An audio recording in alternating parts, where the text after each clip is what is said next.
Good evening. With the Ghana Learning Channel's News in Capsule for Wednesday's December 8, 2021, I am Kingsley Bryan. Here's a look at some of the top stories we will be covering for you this evening. We'll tell you that Ghana plans to deepen ties with Spain. The Netherlands also an agenda to enhance relations.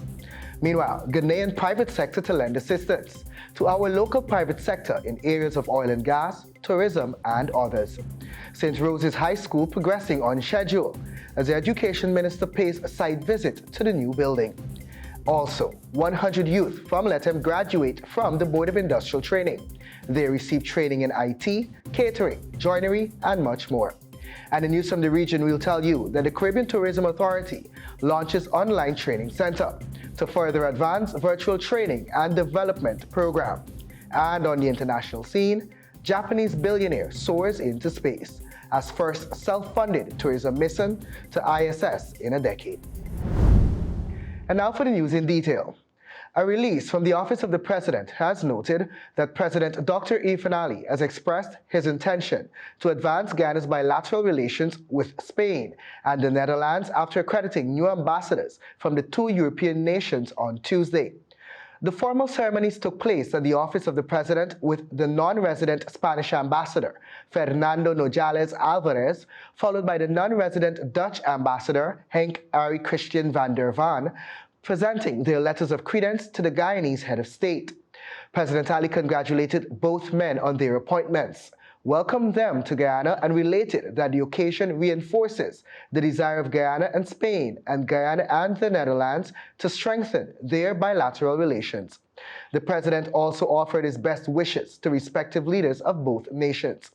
Speaking to Ambassador van der Zwaan, President Ali noted that Guyana's development agenda is multifaceted and encompasses clear policies in areas of climate change, oil and gas, agriculture, health, and security, which the Netherlands also prioritizes.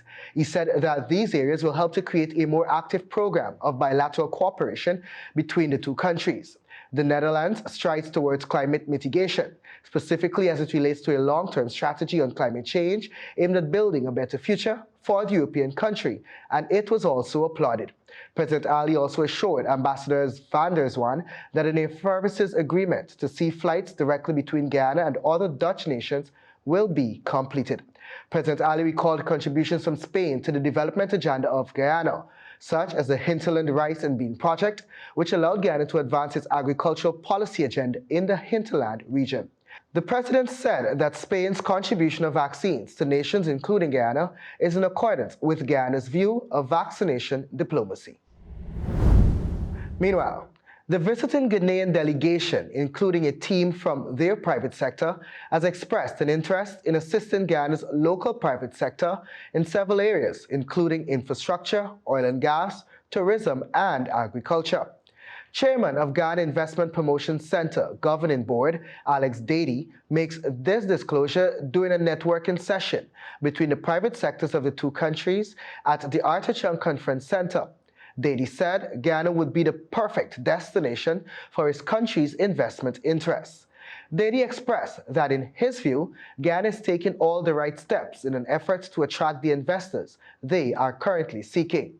Chief Executive Officer of the Guyana Office for Investment, Dr. Peter Ramsroop, said the investment opportunities between the two countries are tremendous. Dr. Ramsroop said the exercise presents an opportunity for the local private sector to learn a lot from what the private sector is doing in Ghana. Chairman of the Private Sector Commission, Paul Chung, also had similar sentiments. He said the local private sector should use the opportunity to address areas of weaknesses. At the event, local businesses had an opportunity to display a variety of their products. There, they interacted with various Ghanaian investors on possible future investments. The event also featured several breakout sessions where focus was placed on specific areas of interest. Senior Minister in the Office of the President with responsibility for finance, Dr. Ashley Singh, was also present at the exercise. The networking session formed part of an official 3-day visit to Guyana by Vice President of the Republic of Ghana, Dr. Mahamudu Bawumia.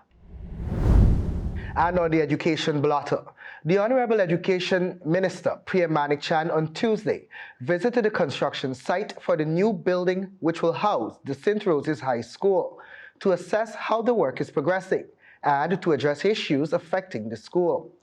Minister Manik-Chan was accompanied by the Permanent Secretary of the Ministry of Education, Mr. Alfred King, Special Projects Officer, Mr. Ron Eastman, and Technical Officer to the Permanent Secretary, Mr. Cosmo Brown. The team from the Ministry of Education met with representatives of the company that was awarded the contract to construct the school, Shandong Digyin International, and representatives from the consultancy firm on the project, Calitech Inc., Engineering Design and Supervisory Consultants. Among the updates provided by the contractor is that the construction of the school is currently 10% complete, at a time when it should have been 8% complete according to an established schedule. This was confirmed by Mr. Eastman. Minister Manik-Chan said that the ministry will be monitoring the project closely to ensure it is completed according to the contractual timeline, so that students can benefit from the new edifice. Students are presently being taught in classrooms located in a section of the old building which had no need to be demolished due to its sound structural integrity. However, due to the nearby construction, there has been a complaint regarding noise emanating from the construction site. There was also a complaint of a backing up of sewerage. Both of these issues were addressed by the minister and resolutions were found to rectify same. And some 100 young persons from LETHEM in Region 9 graduated over the weekend from skills training programs undertaken by the Board of Industrial Training. The Capacity Building Initiative was a collaborative effort by the Ministry of Labor, the Board of Industrial Training, and the Mayor and Town Council of LETHEM.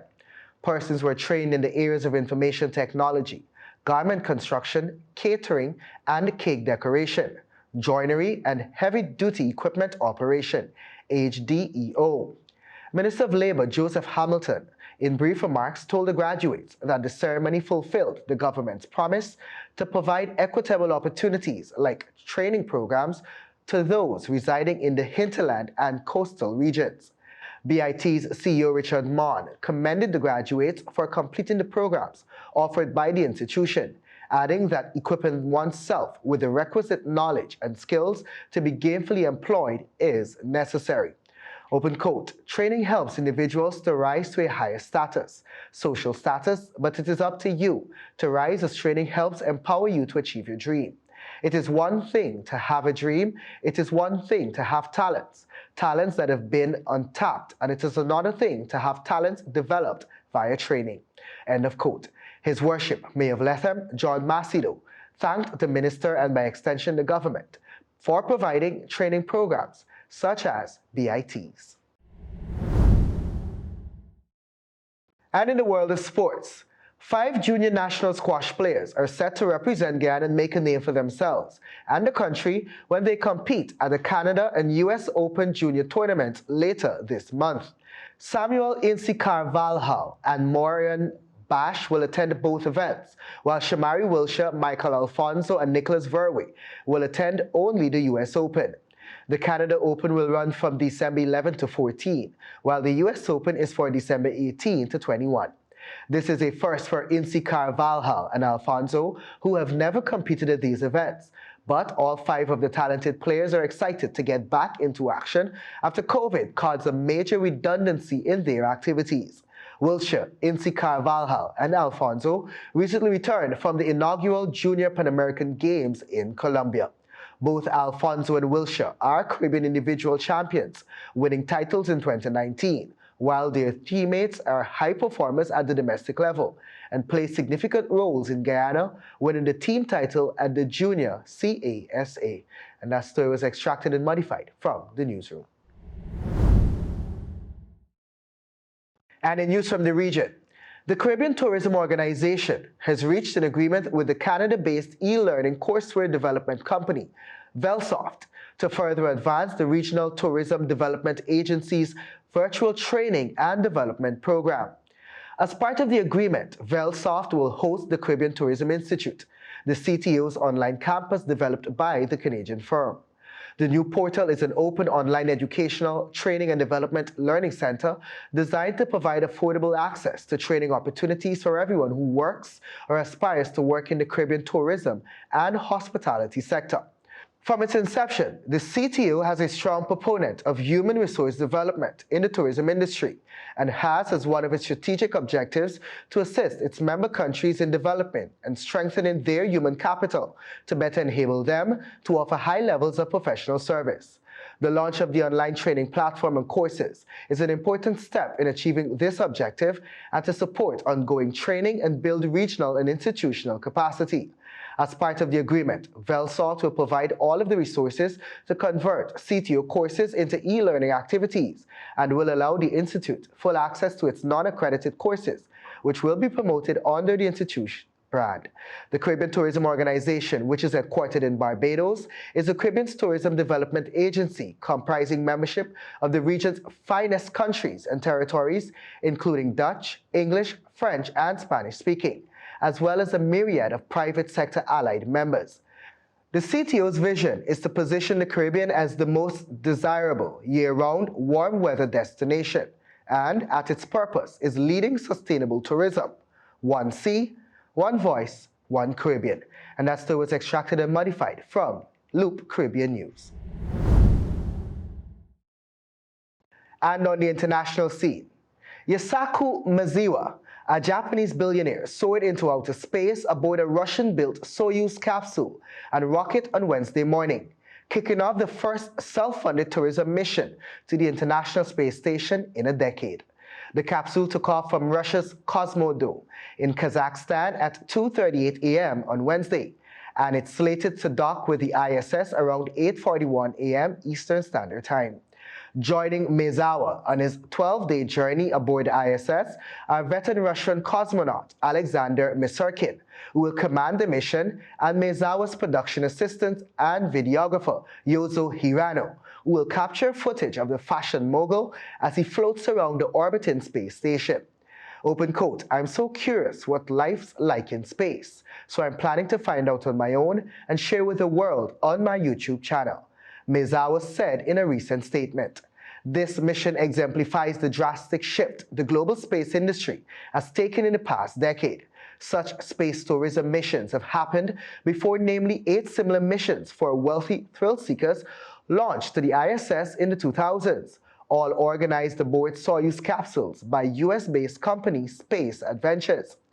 But such missions took a hiatus after NASA's Space Shuttle program retired in 2011, leaving Russia's Soyuz spacecraft as the only option for transporting even professional astronauts to the ISS. But now Elon Musk's SpaceX has stepped in to provide additional transportation to the space station for US astronauts, freeing up space for tourists. And the broader space tourism sector is booming. Recent trips to space for wealthy adventurers have included a charity fundraising trip for 4 tourists aboard a SpaceX Dragon capsule in September, and several trips to space, including by billionaire space company founders Jeff Bezos and Richard Branson on brief suborbital rocket rides that brush the edge of space.